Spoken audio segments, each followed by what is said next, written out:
justice done, but a bit delayed.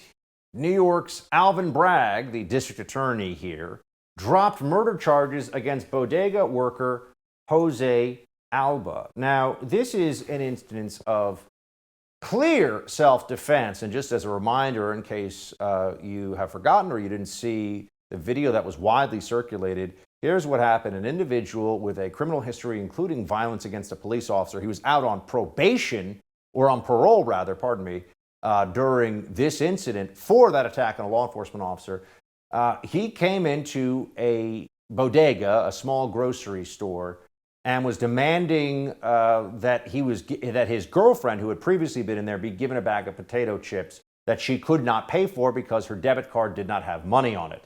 So he was demanding the potato chips and decided to go around the actual counter to confront Jose Alba physically. He assaulted him. He shoved him into a stack of products behind the counter.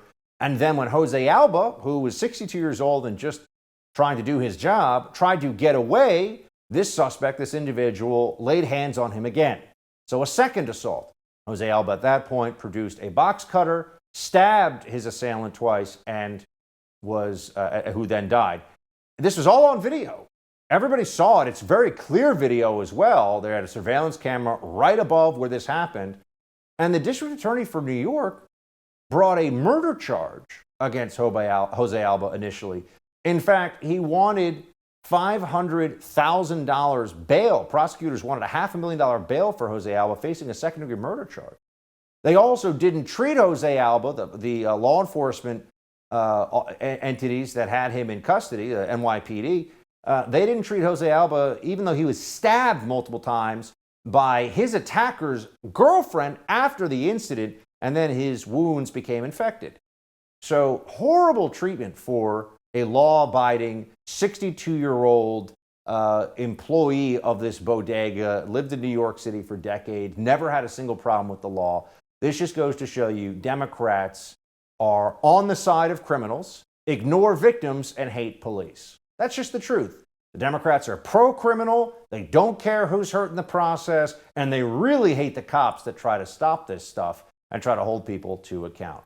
Now, this one instance in New York City where the madness of the left has at least been brought to a halt on this issue doesn't mean by any stretch that everything is going to be getting better. In fact, we have a lot of work to do in really every large American city across the country on the issue of crime. Law and Order, a very well-known show. I've watched tons of episodes of it. It's kind of an addictive show once you get into it. Well, Law and Order had some very tragic news. They had a crew member who was killed in New York City at a location they were going to be filming in what was described as an early morning ambush, where someone just went up to him, opened the door, and shot him in the car. There may be more details for this, but you can coming out. But as you can imagine, an execution of a cast member of a show that's supposed to be about law and order in New York City, or crew member, that gets attention from people.